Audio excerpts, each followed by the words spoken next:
Someone like Aaron Alexis get inside the Navy Yard in the first place? How did he get clearance? The question comes coincidentally at the same time as the release of a new government audit that says budget cuts have hurt security at a variety of military installations, including the Navy Yard. Congressman Mike Turner of Ohio, a member of the House Armed Services Committee, joins me now. Congressman, thanks for being here. You spoke earlier today with the Special Inspector General who did this audit, and you asked him if the tragedy that happened yesterday could be tied in any way to the budget cuts and the point of this audit. What was his response? Well, they're very concerned about the safety at the Navy facilities, and their report, which is now available online, is very condemning of the Navy's vetting process, and not accessing criminal records, not even looking for possible terrorist suspects.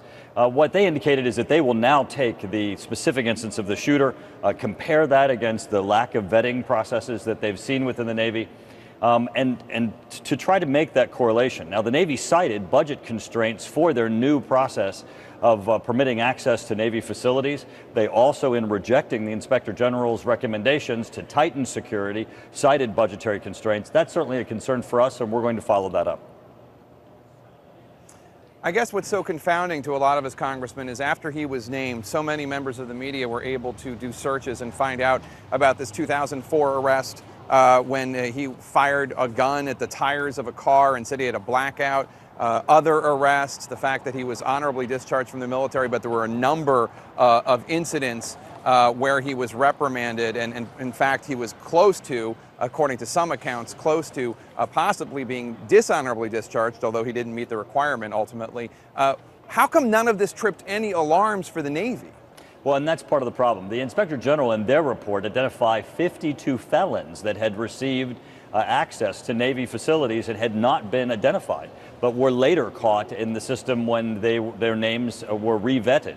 So clearly there's a problem with the Navy. I've sent a letter to the Secretary of the Navy today requesting that they immediately implement the recommendations of the Inspector General. The Inspector General specifically cites that their concern was the safety of individuals at these facilities as a result of this improper vetting.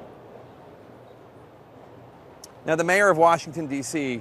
said that the forced budget cuts of this year, called sequestration, could be part of this. Take a listen. As I look at, for example, sequestration, which is about saving money in the federal government being spent, have we somehow skimped, on what would be available for projects like this, and then we put people at risk.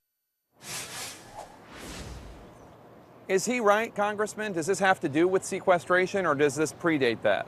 Well, this predates sequestration. I think sequestration's become sort of the buzzword for budgetary constraints. Again, the IG in their report have the Navy specifically talking about budgetary constraints for their new processes.